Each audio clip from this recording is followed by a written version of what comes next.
Hollow Knight is a hit indie game with an incredibly passionate community. Hundreds of artists put out some of the most beautiful artwork, and it's all out of their love for the game. Some of the best artwork I've ever seen has been Hollow Knight fan art. Unfortunately, some malicious entities are trying to take advantage of that. On OpenSea, a platform for the sale of NFTs, one user in particular has posted over 5,000 listings of Hollow Knight artwork for sale, which doesn't belong to them. They're trying to sell this artwork for approximately $10 US each. Do the math and you'll find that's a lot of money. Now, to be fair, they haven't been very successful at it, having sold a grand total of nothing. But even if this account is dealt with, it doesn't stop this from happening again in the future. A quick search on the site reveals this isn't an isolated incident. There are others selling official Team Cherry background art, sprites from the game with simple background animations, and a suspicious unnamed account selling Hollow Knight pixel art. So I created my own account on OpenSea to learn more about the process of posting artwork for sale. It took 2 minutes. I made an account, uploaded a JPEG, and began the process of listing it for sale.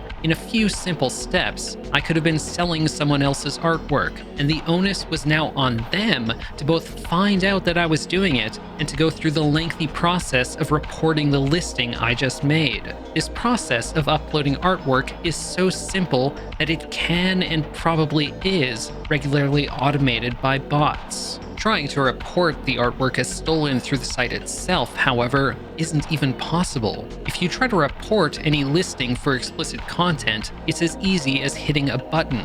But if you try to report a listing for stolen content, you're instead told to write them an email. OpenSea has a takedown request form, which is hosted on another site and buried in their terms of service agreement. But some users report taking weeks to hear back from OpenSea, during which time their artwork is stolen again and again, forcing them into a perpetual cycle of reporting these bots, all while OpenSea rakes in a 2.5% service fee for each sale. Regarding the reporting process, OpenSea states that they will forward the artist's contact information to the thief.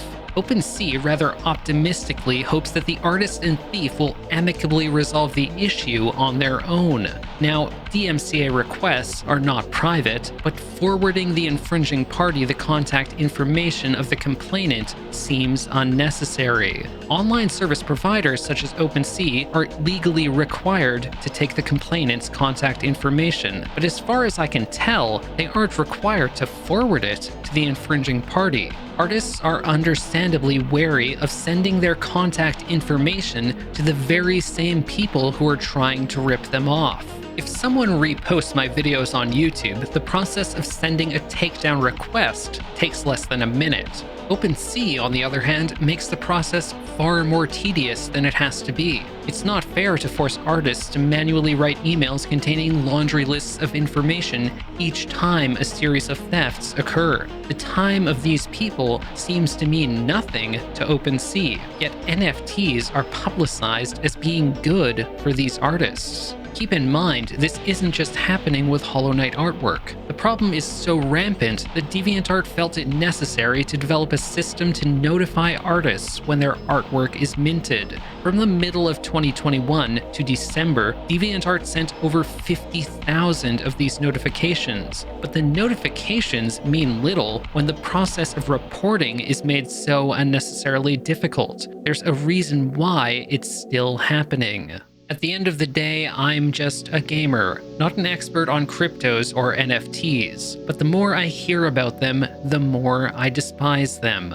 Even Horhoristo was planning a business selling randomly generated lewd anime NFTs. That was until his YouTube account got banned for posting lolicon artwork, at which point his business partners wisened up and kicked his ass off the team. Reality is, you're going to struggle to convince me or anyone who isn't a crypto bro that some randomly generated anime girl or ape is worth all the theft, environmental damage, and brain rot we've suffered as a result of the NFT community. OpenSea, unfortunately, is just one NFT marketplace of many. It isn't the only one artists are struggling with. Here's to hoping this shit dies sooner rather than later.